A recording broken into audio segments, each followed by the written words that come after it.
ચાલો આજે આપણે વસ્તુઓના જૂથ બનાવવા પ્રકરણનું એક સઘન મેરેથોન પુનરાવર્તન કરીશું. પરીક્ષા માટે આ સત્ર ખૂબ જ મહત્વનું છે, એટલે દરેક મુદ્દા પર બરાબર ધ્યાન આપજો. તો આ પુનરાવર્તનમાં આપણે શું જોવાના છીએ? આપણે આ 6 મુખ્ય મુદ્દાઓને એક પછી એક આવરી લઈશું. શરૂઆત કરીશું વસ્તુઓ અને પદાર્થોથી. પછી આપણે તેના ગુણધર્મો જેવા કે દેખાવ, સખતપણું અને દ્રાવ્યતા, તરવાની ક્ષમતા અને પારદર્શકતાનો અભ્યાસ કરીશું. અને છેલ્લે આખા પ્રકરણનો એક વ્યાપક સારાંશ જોઈશું. તો ચાલો આપણે આપણા પહેલા વિભાગથી શરૂઆત કરીએ, વસ્તુઓ અને પદાર્થો. અહીં આપણે આ પ્રકરણના મૂળભૂત પાયાને બરાબર સમજીશું. આ વાક્ય બરાબર યાદ રાખજો. આપણી આસપાસની બધી વસ્તુઓ એક અથવા વધુ પદાર્થોથી બનેલી હોય છે. આ પદાર્થો કાચ, ધાતુ, પ્લાસ્ટિક, લાકડું, કપાસ, કાગળ, માટી અથવા કાદવ હોઈ શકે છે. જરા ધ્યાનથી જુઓ, આપણી આજુબાજુ કેટલી બધી વસ્તુઓ છે, ખરું ને? દરેકનો આકાર, રંગ અને ઉપયોગ પણ સાવ અલગ છે. આટલી બધી વિવિધતા કેમ છે? કારણ કે આ બધી વસ્તુઓ અલગ અલગ પદાર્થોમાંથી બનેલી હોય છે. હવે આ કોષ્ટક પર ખાસ ધ્યાન આપજો. પંક્તિ 1 વસ્તુ છે પ્લેટ એટલે કે થાળી, અને તે જે પદાર્થોમાંથી બનેલી છે તે છે સ્ટીલ, કાચ અને પ્લાસ્ટિક. પંક્તિ 2 વસ્તુ છે પેન, અને તે પ્લાસ્ટિક અને ધાતુ જેવા પદાર્થોમાંથી બનેલી હોય છે. આ પરથી શું સમજાયું? એ જ કે એક જ વસ્તુ એક કરતાં વધુ પદાર્થોમાંથી બની શકે છે.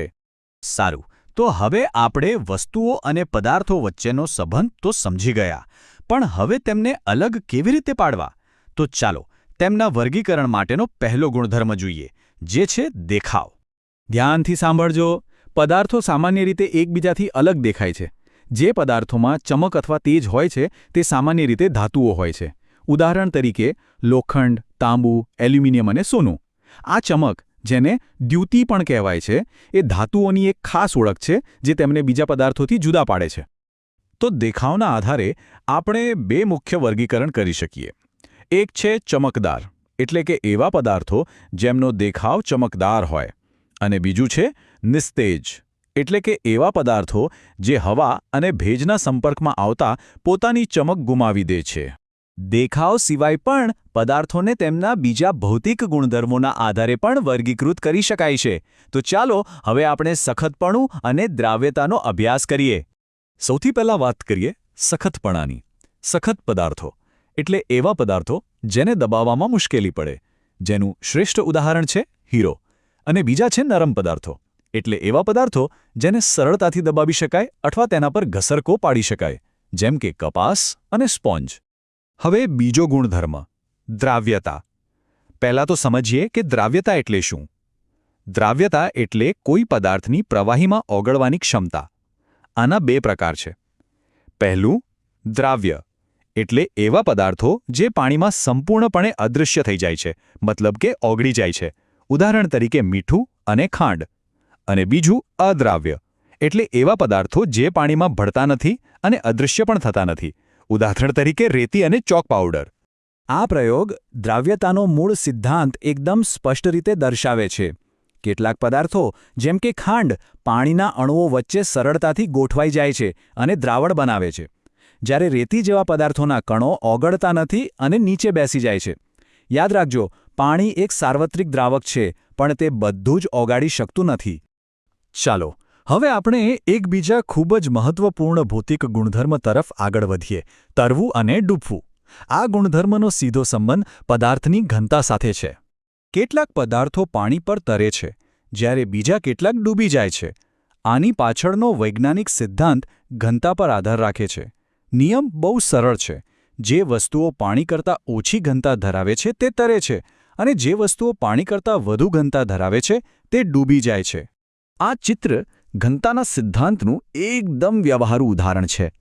તમે જોઈ શકો છો કે સૂકા પાંદડા પાણી કરતાં ઓછા ઘટ્ટ હોવાથી તરી રહ્યા છે, જ્યારે પથ્થર અને ચાવી જેવી વસ્તુઓ વધુ ઘટ્ટ હોવાથી ડૂબી ગઈ છે. તમને જાણીને નવાઈ લાગશે કે આ જ સિદ્ધાંત પર મોટા મોટા જહાજો પણ પાણી પર તરે છે. આપણો 5મો ગુણધર્મ છે પારદર્શકતા. આ ગુણધર્મ આપણને એ સમજાવે છે કે કોઈ પદાર્થ પોતાની આરપાર પ્રકાશને કેટલી માત્રામાં પસાર થવા દે છે. પ્રકાશના પસાર થવાના આધારે પદાર્થોના મુખ્ય 3 પ્રકાર છે. ધ્યાનથી સાંભળજો. નંબર 1 અપારદર્શક. આ એવા પદાર્થો છે જેની આરપાર આપણે બિલકુલ જોઈ શકતા નથી, દાખલા તરીકે લાકડું, કાર્ડબોર્ડ અને ધાતુઓ. નંબર 2 પારદર્શક. આ એવા પદાર્થો છે જેની આરપાર વસ્તુઓ એકદમ સ્પષ્ટપણે જોઈ શકાય છે, દાખલા તરીકે કાચ, પાણી અને હવા. અને નંબર 3 પારભાસક. આ એવા પદાર્થો છે જેની આરપાર વસ્તુઓ દેખાય તો છે પરંતુ સ્પષ્ટપણે નહીં, દાખલા તરીકે તેલવાળો કાગળ. આ ગુણધર્મોનો આપણા રોજિંદા જીવનમાં ખૂબ ઉપયોગ થાય છે. તમે જોયું હશે કે દુકાનદારો પારદર્શક બરણીઓનો ઉપયોગ કરે છે, જેથી ખરીદનાર અંદરની વસ્તુ સહેલાઈથી જોઈ શકે. એનાથી વિરુદ્ધ પારભાસક પદાર્થોનો ઉપયોગ એવી જગ્યાએ થાય છે જ્યાં આપણને પ્રકાશ તો જોઈતો હોય પણ સાથે સાથે ગોપનીયતા પણ જાળવવી હોય. તો હવે આપણે આ પુનરાવર્તનના અંતિમ વિભાગ પર આવી ગયા છીએ. ચાલો આ પ્રકરણના બધા જ મહત્વપૂર્ણ મુદ્દાઓ અને વર્ગીકરણોનો એક ઝડપી સારાંશ લઈ લઈએ, જેથી બધું બરાબર યાદ રહી જાય. ચાલો પ્રકરણના મુખ્ય મુદ્દાઓ પર એક છેલ્લી વાર નજર નાખી લઈએ. પહેલો મુદ્દો: વસ્તુઓ વિવિધ પ્રકારના પદાર્થોમાંથી બનેલી હોય છે. બીજો મુદ્દો: પદાર્થોને તેમના ગુણધર્મોમાં રહેલી સમાનતા અને તફાવતોના આધારે જૂથમાં વહેંચવામાં આવે છે. ત્રીજો મુદ્દો: મુખ્ય ગુણધર્મોમાં દેખાવ, સખતપણું, દ્રાવ્યતા, તરવું ડૂબવું અને પારદર્શકતાનો સમાવેશ થાય છે. ચોથો મુદ્દો: કેટલાક પદાર્થો ચમકદાર હોય છે જ્યારે બીજા બિનચમકદાર હોય છે. અને પાંચમો મુદ્દો: કેટલાક પદાર્થો ખરબચડા હોય છે જ્યારે બીજા લીસા હોય છે. અને હવે મુખ્ય વર્ગીકરણો યાદ કરી લઈએ. સખતની સામે નરમ, દ્રાવ્યની સામે અદ્રાવ્ય, અપારદર્શકની સામે પારદર્શક અને પારભાસક, અને છેલ્લે તરતા પદાર્થોની સામે ડૂબતા પદાર્થો. પદાર્થોને વ્યવસ્થિત રીતે સમજવા માટે આ વર્ગીકરણ ખૂબ જ જરૂરી છે.